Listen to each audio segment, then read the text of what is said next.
You're listening to an Airwave Media Podcast. As a longtime foreign correspondent, I've worked in lots of places, but nowhere as important to the world as China. I'm Jane Perlez, former Beijing bureau chief for The New York Times. In our third season of Face Off, the US versus China, we'll explore some of the biggest issues dividing these global powers today. Trump and Xi Jinping, AI, China's growing military might, and also robots. New episodes of Face Off are available now, wherever you get your podcasts. On December 3rd, 1848, the 10th anniversary of his escape from slavery, Frederick Douglass publishes a letter. He writes a letter to someone who doesn't want a letter from him, but he's going to write it anyway, and that is his former purported owner, Thomas Auld of Maryland.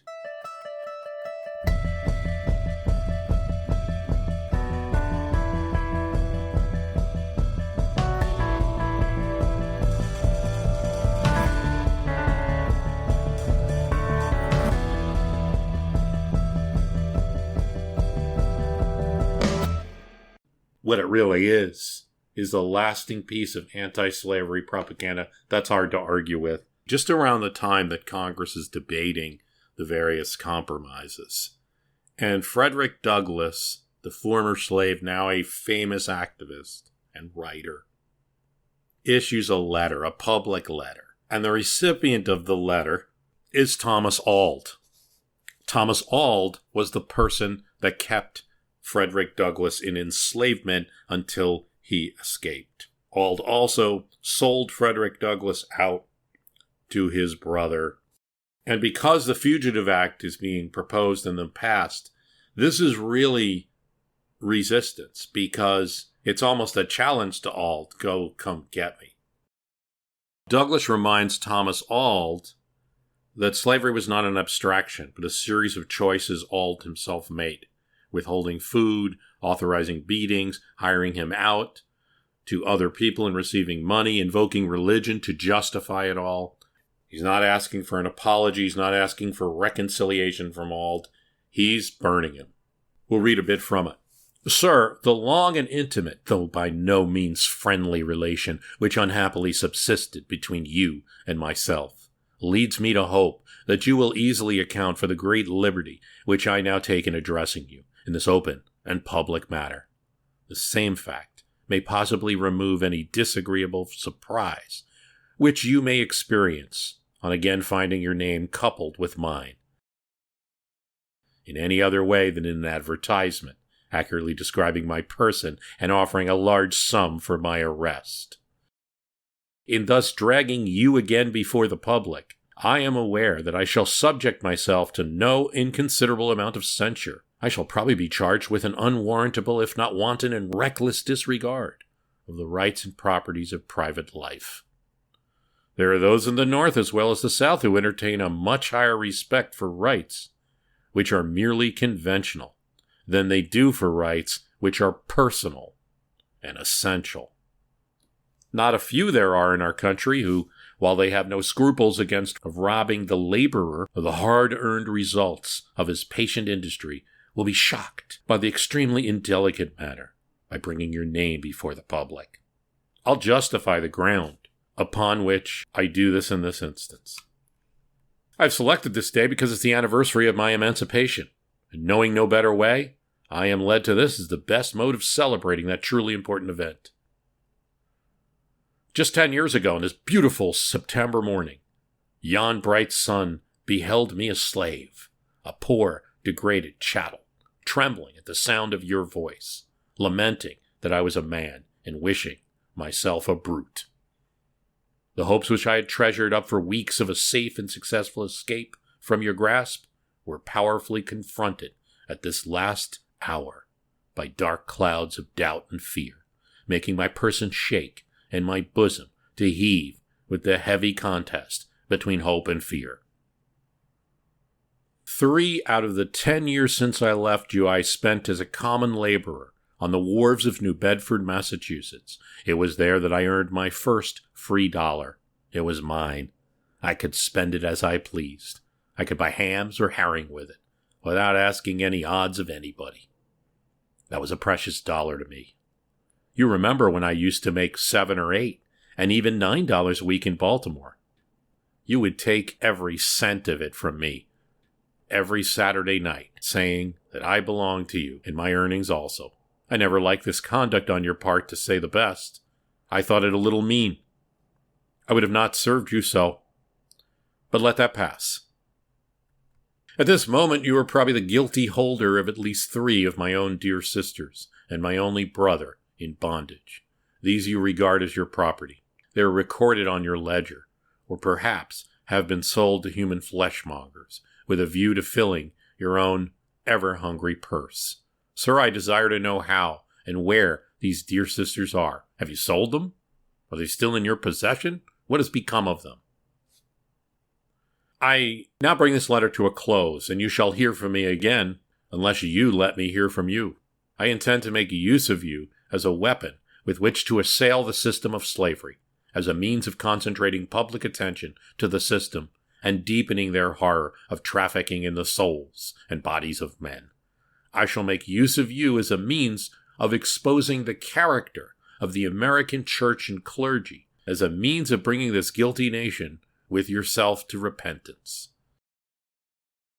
In doing this, I entertain no malice towards you personally. There is no roof under which you would be more safe than mine. And there is nothing in my house which you might need for your comfort, which I would not readily grant. Indeed, I should esteem a privilege to set you as an example of how mankind ought to treat each other. Yeah, Auld doesn't respond. For him to respond would be like, taking the bait and giving Douglass an even larger audience. So he does not directly respond. David Blight in Frederick Douglass says, "The letter to Auld was a public humiliation, a symbolic indictment of all the thousands of white slaveholding fathers through the years." There are some contentions he makes in a long letter that Frederick Douglass later has to take back. But there are 2 interesting future anecdotes. This happens in 1866. On September 3rd, nearly 300 delegates gathered in Independence Hall for a grand procession, 2 abreast, through the historic streets of Philadelphia. Most Republicans had tried to exclude Douglass from this, and when they couldn't, they ignored him.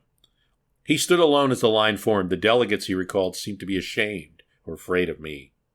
Nonetheless, arm in arm with an editor of a newspaper, the New York Independent, they marched through the crowds.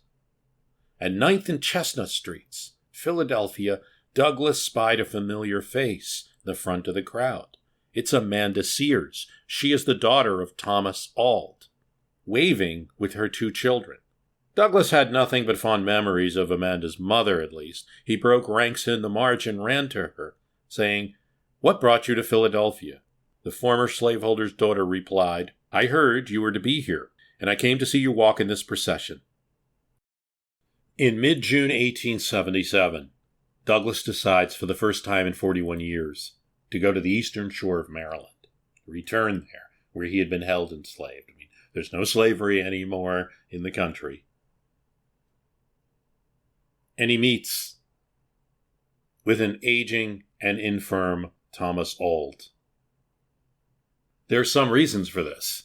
He's still looking for some knowledge of who's his father, who's his mother, what's his birthday, information like that.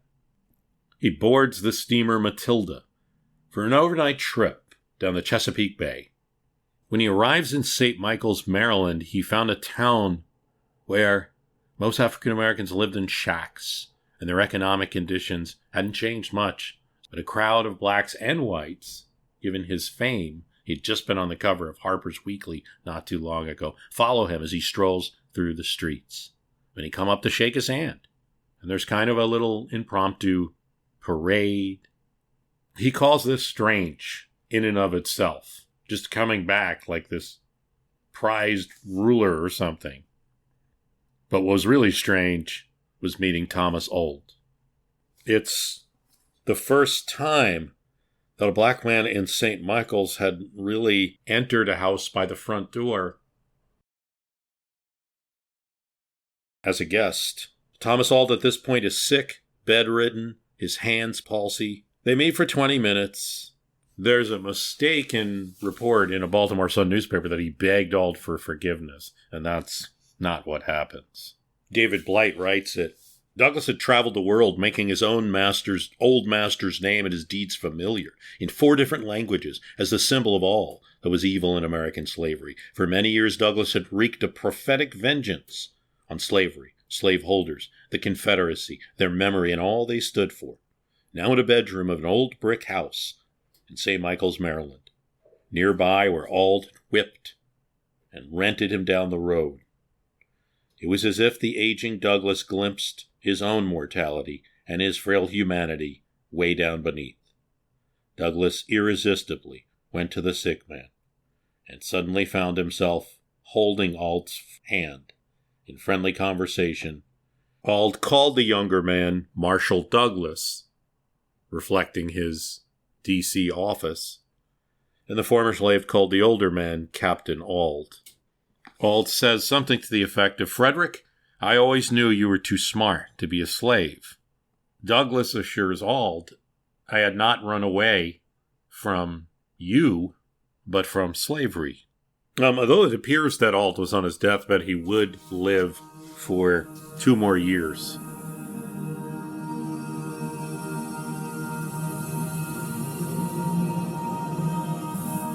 A couple of quick things about Zachary Taylor and around the period in which the 3rd episode of the Zachary Taylor series happens. We end Zachary Taylor Part 3 with the idea of that steamship that's leaving the northeastern port. It has the news of Zachary Taylor's death, which was the night of the 9th.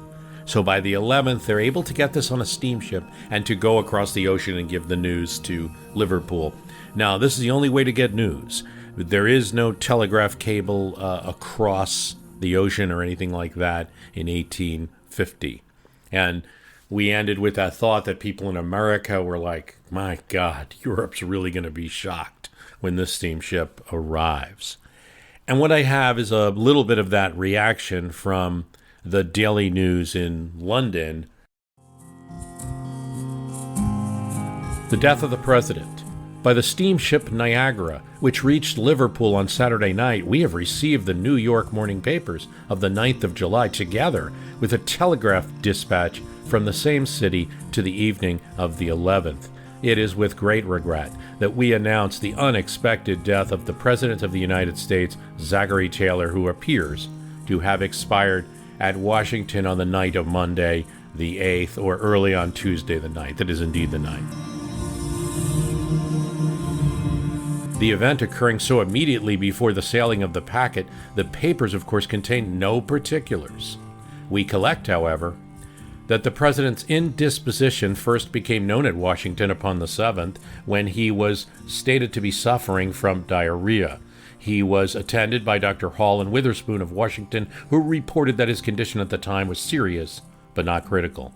It appears, however, that they considered it right to send for the president's son-in-law, Dr. Wood, from Philadelphia, who arrived upon the 7th and expressed his opinion that the situation of the president was quite as serious as it was when he was visiting Erie in 1849. So that refers to the Pennsylvania campaign trip. I call it a campaign trip. The Pennsylvania tour that Zachary Taylor took just happened to be through swing states in the election when he suffered severely from the same complaint. So the London News is very aware of things going on in America, just a little late, a few weeks later. This is the 22nd of July, and the news is from the 11th. Millard Fillmore, the 13th President of the United States, succeeds to his high position by virtue of the Constitution. He is, by profession, a lawyer, resident of the city of Buffalo, at the foot of Lake Erie. He is yet a young man of good stature, but somewhat portly figure, a gentleman bearing and affable in his demeanor, with a dark, keen, and intelligent eye, a pleasing expression, and one of the sweetest smiles that ever lighted up the human countenance. In person, he therefore presents a marked contrast to his 2 predecessors. His mental qualifications yet remain to be fully exhibited, but so far he has supposed to possess talent of a high order. Mr. Polk was less a man of talent than of business, whilst General Taylor, though a well-meaning man, was little qualified for the cabinet, as he was eminently adapted for the camp. This is the view of London. I don't agree, but... Now, it's not just London that's surprised. Albeit a little earlier, even in the continental United States, it takes some time for the news to filter out. So it's by the 12th, some 3 days later, that New Orleans in the Times-Picayune is presenting the news that Zachary Taylor has died. Here it is. The whole population of New Orleans was shocked, stupefied, almost paralyzed by the abrupt news coming by telegraph yesterday of the death of General Zachary Taylor, President of the United States. All the details of this national calamity have not reached us. The few and meager scraps by the telegraph, published last evening and this morning, are all that is known of the afflicting event, which has come upon so suddenly. No intimation of the slightest illness had given us warning or cause for apprehension when the astounding tidings was announced by telegraph, as through the swift lighting had been simultaneously the messenger and instrument of death. It burst upon us through the head of a nation, had been stricken down before us without an instant's notice. It overwhelms us with astonishment and grief. It fills us with the most profound regrets. It startles us with alarm and forebodings. It covers a whole people at once with the pall of mourning for the dead soldier and patriot, and it darkens and perplexes public councils in a moment when they are distracted with portents of evil. In our grief for the loss of the man whose virtues won so much affection, whose past life had accumulated so many glories, whose future was so lustrous a promise, and around whom so many bright hopes clusters, mingled the gravest apprehension for the influence upon the fate of pending questions of vast importance. Speaking about Zachary Taylor again and what could have been, here's from his inaugural. Our government's one of limited powers. Its successful administration depends on confinement of coordinated branches within appropriate spheres. The executive has authority to recommend, not to dictate measures to Congress. The veto will never be exercised by me, except as contemplated by the fathers of the Republic.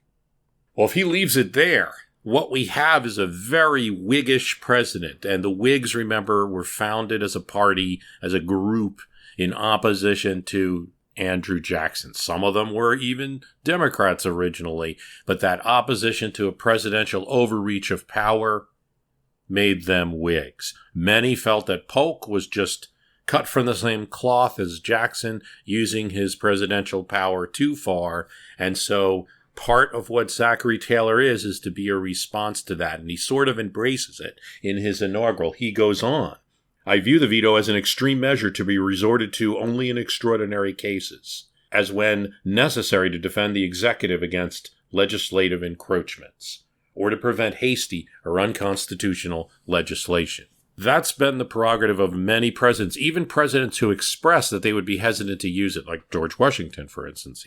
His first speech, he says to Congress, you're intelligent men. I'm sure you'll be able to decide on what issues you need to pass.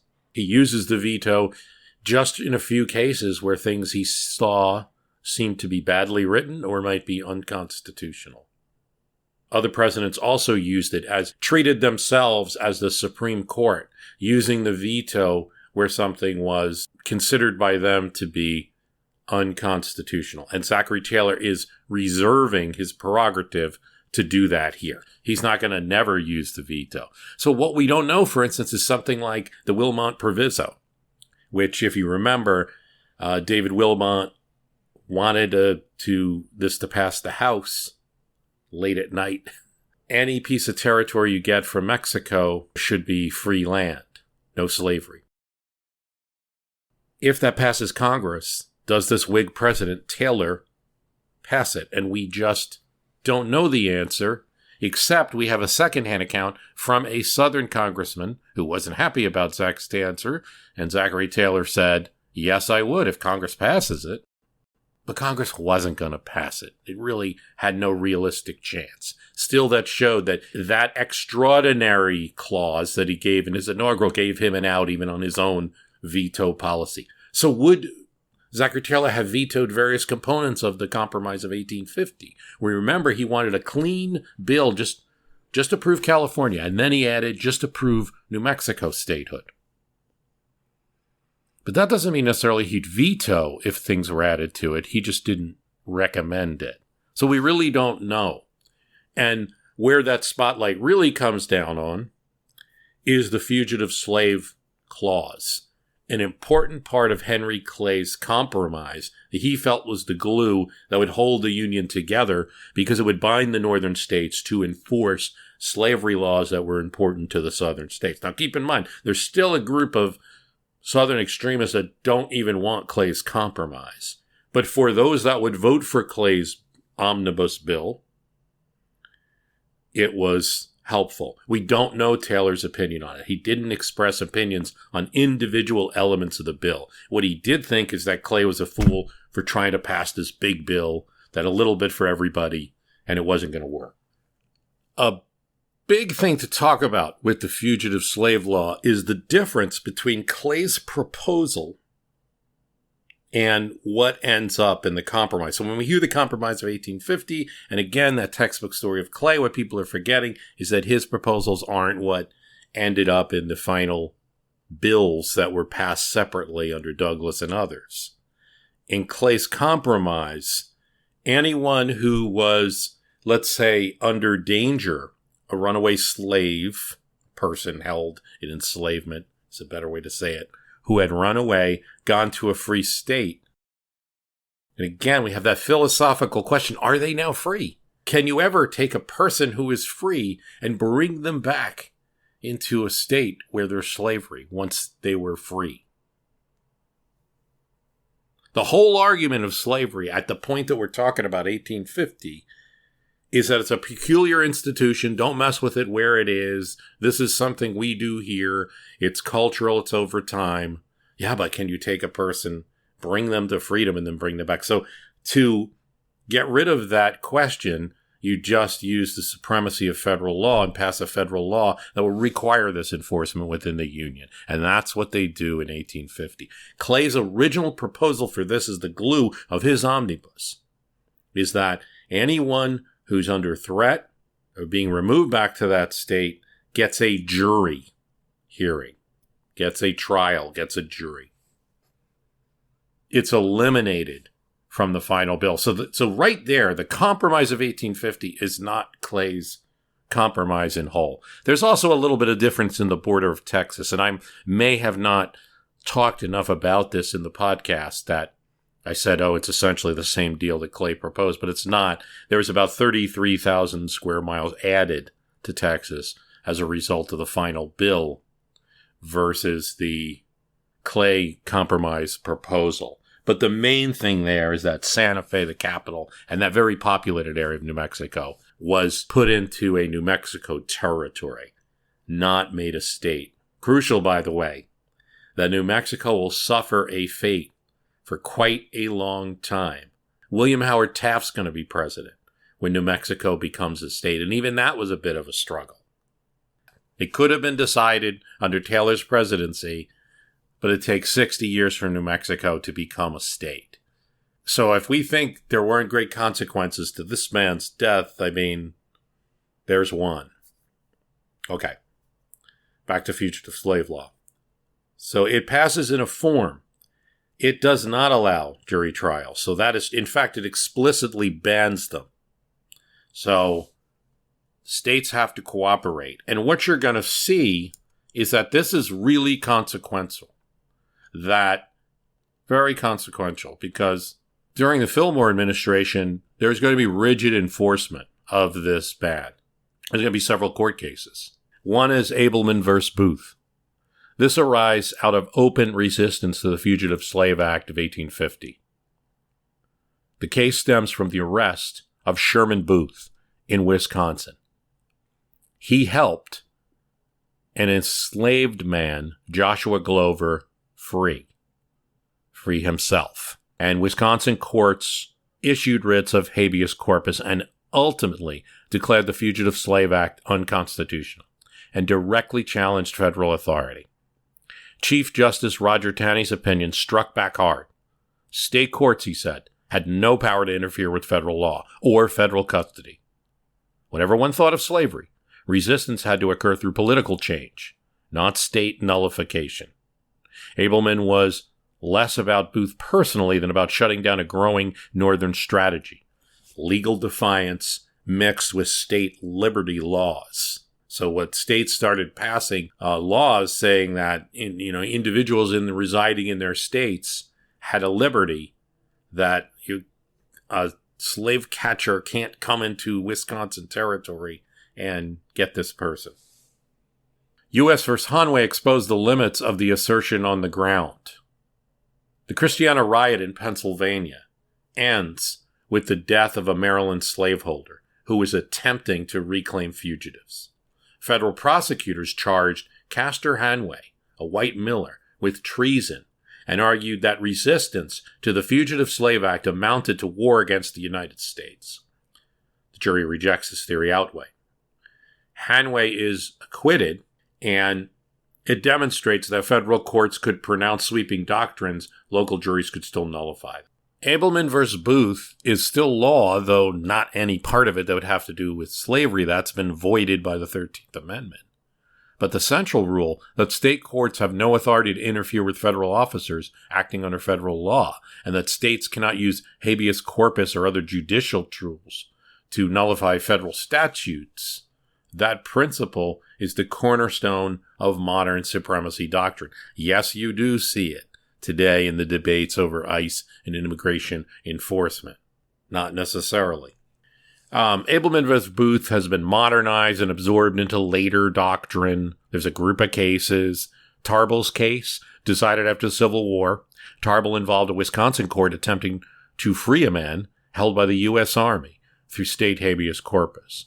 The court explicitly reaffirmed Abelman and went further, holding that state judges have zero jurisdiction to issue habeas writs against federal officers. So what the final 1850 fugitive slave law decided about the jury issue that we were talking about is that cases would be summarily decided by a federal commissioner. And this is the worst part. They're paid $10 if they rule for the slave claimant and $5 if they rule for the accused. The alleged fugitive could not testify on their own behalf, and the standard proof was minimal.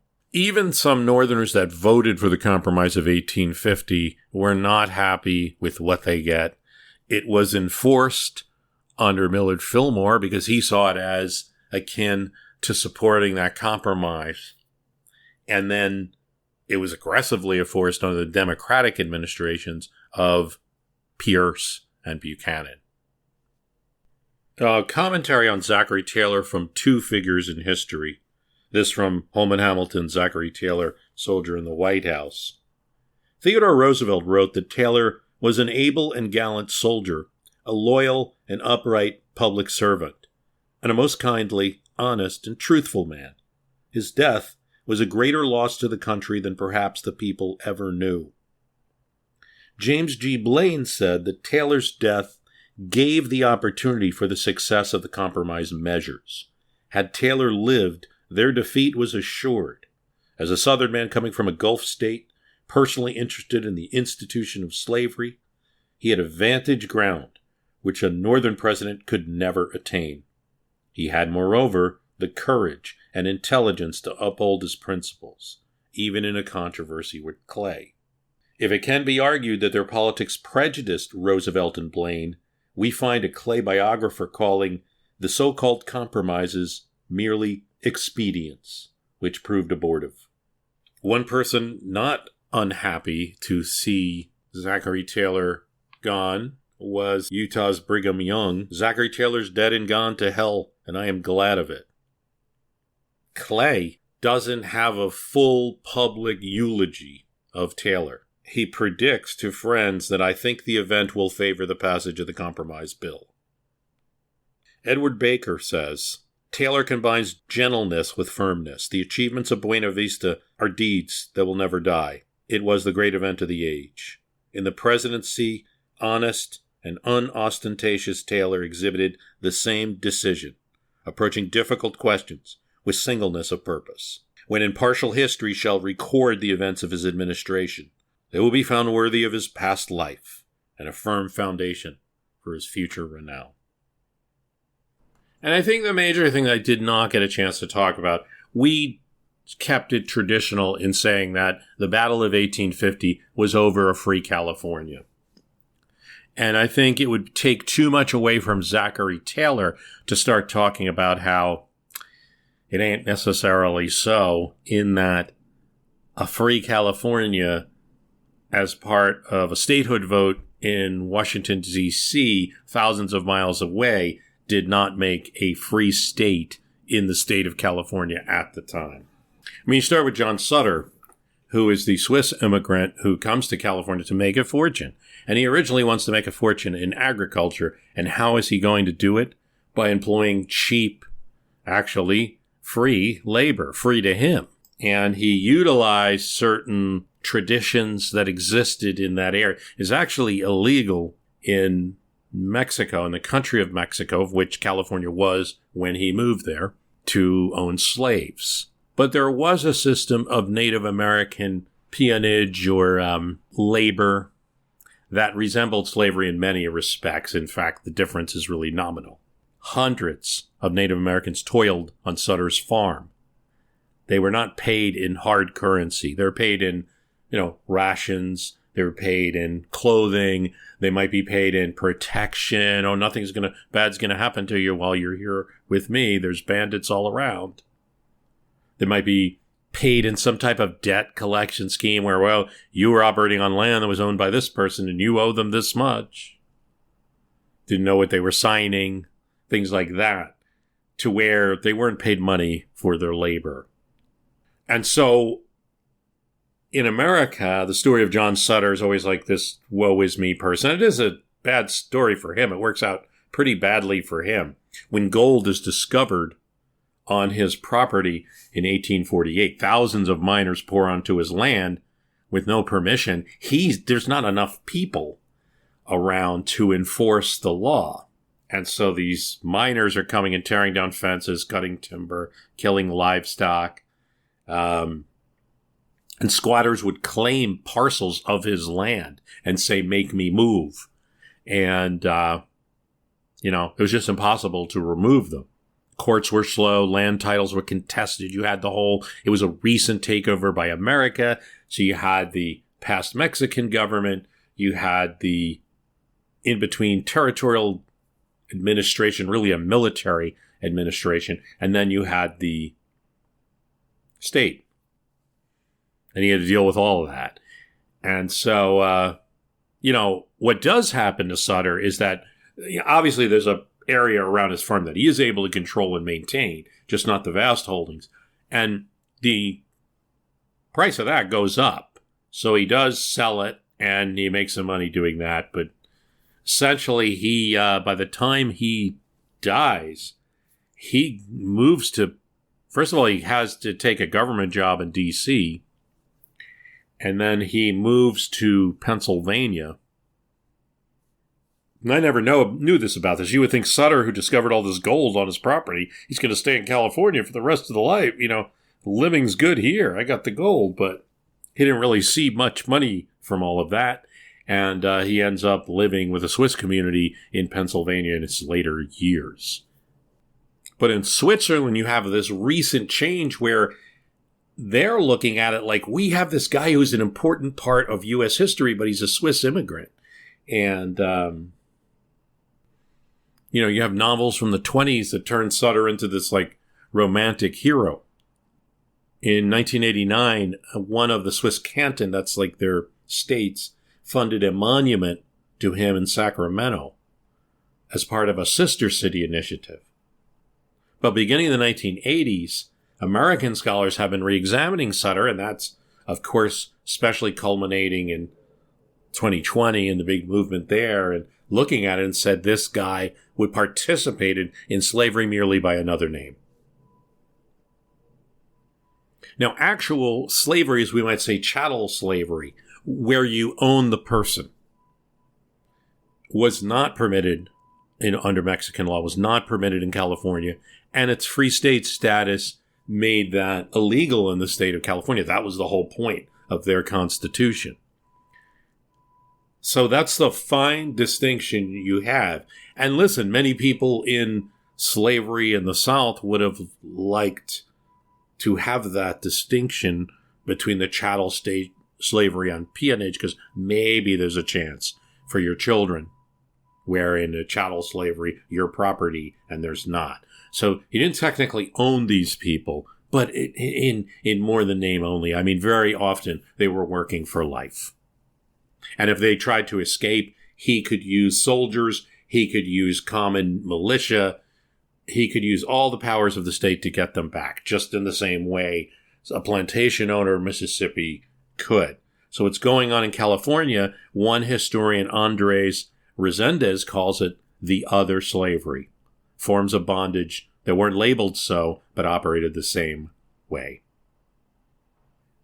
Now, then you have enslaved people who were entering California before it was settled, whether it be a territory or a state. And they're there. And once California is admitted as a free state in 1850, they don't necessarily go away. And one of the tools they use is the other part of that compromise of 1850, which is the Fugitive Slave Act. California's 1850 Constitution, the state constitution, formally prohibits slavery, but it does not prohibit slave owners from bringing people in temporarily. And if that slave tried to escape or seek refuge in California, the fugitive slave law passed by Congress would be the first thing a slaveholder would cite in trying to get them back.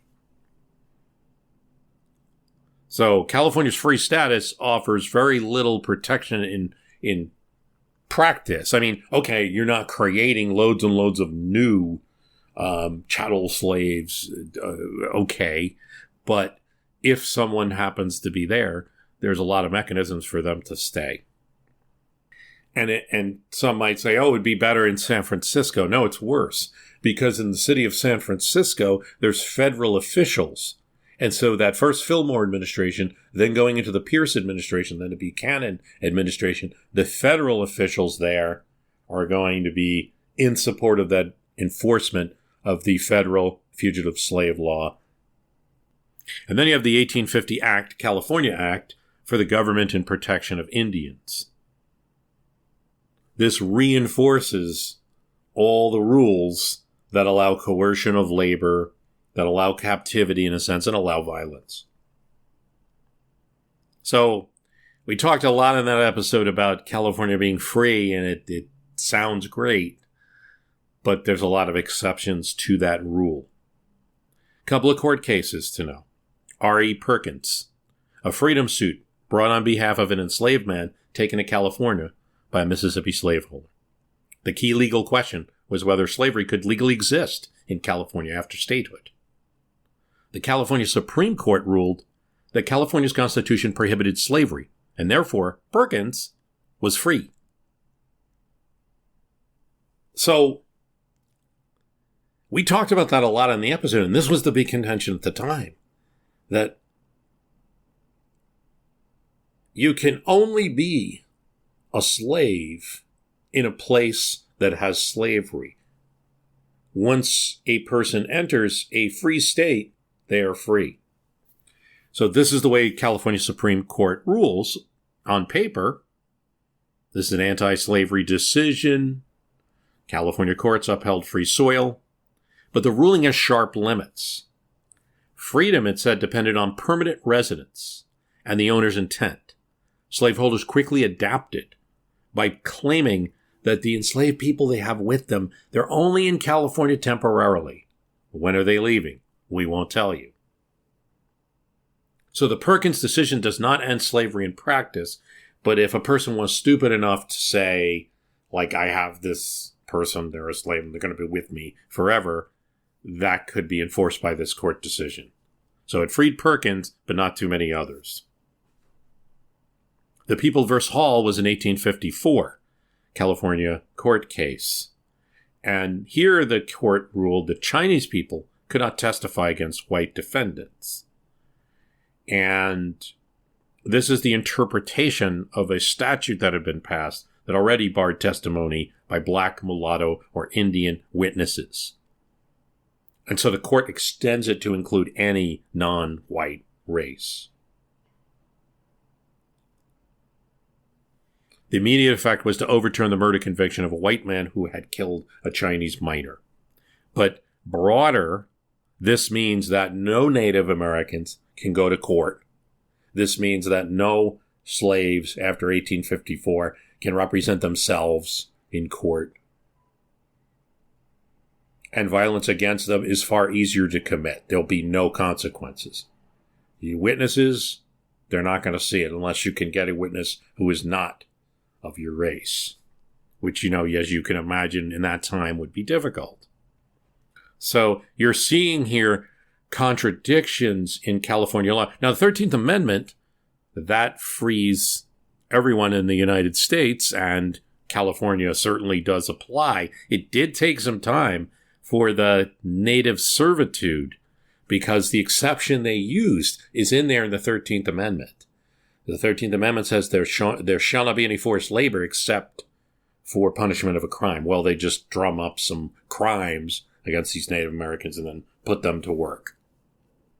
Sheriff, judges, ranchers continued arresting Native people, fining them sums they couldn't pay, and then converting those fines. Oh, if you can't pay it, then here's this nice man who has a farm, work on his farm and pay it off. So that is the sad reality of freedom in California at the time. About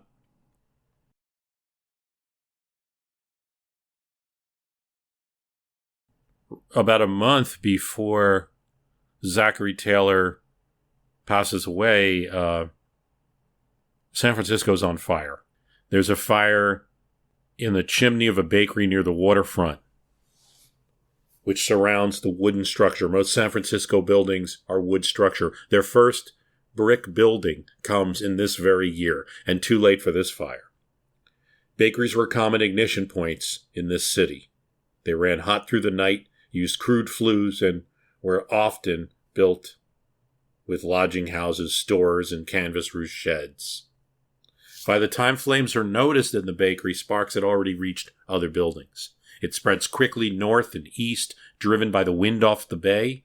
Flames jumped roofs and raced along wooden awnings, and tarred canvases and pitch-soaked lumber burned even more intensely than simple wooden shacks. Witnesses described entire blocks of San Francisco igniting almost once. Volunteer companies responded, including they had just done Engine Company No. 1, formed in 1850. But water was scarce and hoses short. Buckets were passed from wells and cisterns, but many were dry as the fire widened. Efforts to stop the blaze focused on tearing down buildings to create fire breaks, but the speed of the fire made this difficult. Explosions happened from stores holding liquor, oil, or powder, and this just adds to the chaos. It burns for several hours, and no human effort stopped this great San Francisco fire. By daylight, large sections of the commercial district lay in ruins. The fires brought under control not because it was extinguished, but because it ran out of fuel. Smoldering ruins remained hot well into the day, and residents shifted through ashes for salvageable goods. The bakery chimney that started the fire was quickly identified in newspaper accounts. Another entry in a growing list of small, ordinary ignition points that produce outside destruction. In 1850, Honolulu, Hawaii was not quite a city. Government offices, courts, consulates, merchants decided to cluster around this harbor. Decisions made in Honolulu increasingly were shaping the islands as a whole.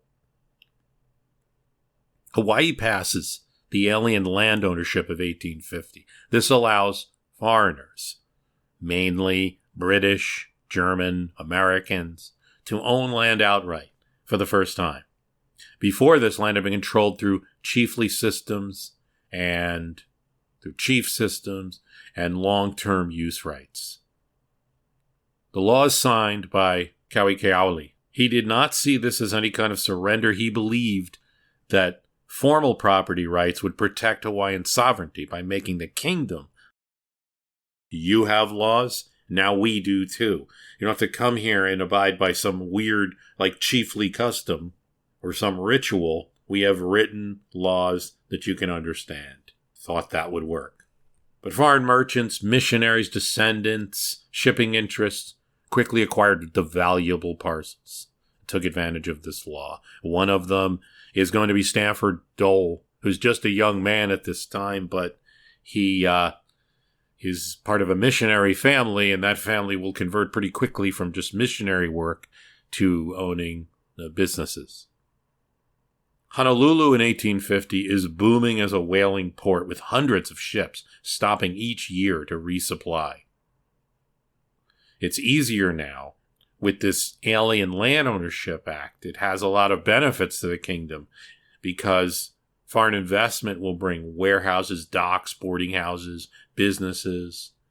Everyone will become wealthier. The population will grow. I did also want to talk about that. I talked about like some towns that sprung up named after Taylor, certainly counties, Taylor counties and things like that. But there is a Rough and Ready, California, named after Zachary Taylor. And it is a gold mining town, and it's a place with saloons and kind of a rough Western type place like you might expect. The town of Rough and Ready, California is still there. It dates back to the fall of 1849 when a Wisconsin-based mining group known as the Rough and Ready Company arrived during the California Gold Rush. Captain Townsend, who owns the company, names it after General Zachary Taylor, who even before being president, as you know, was already a hero.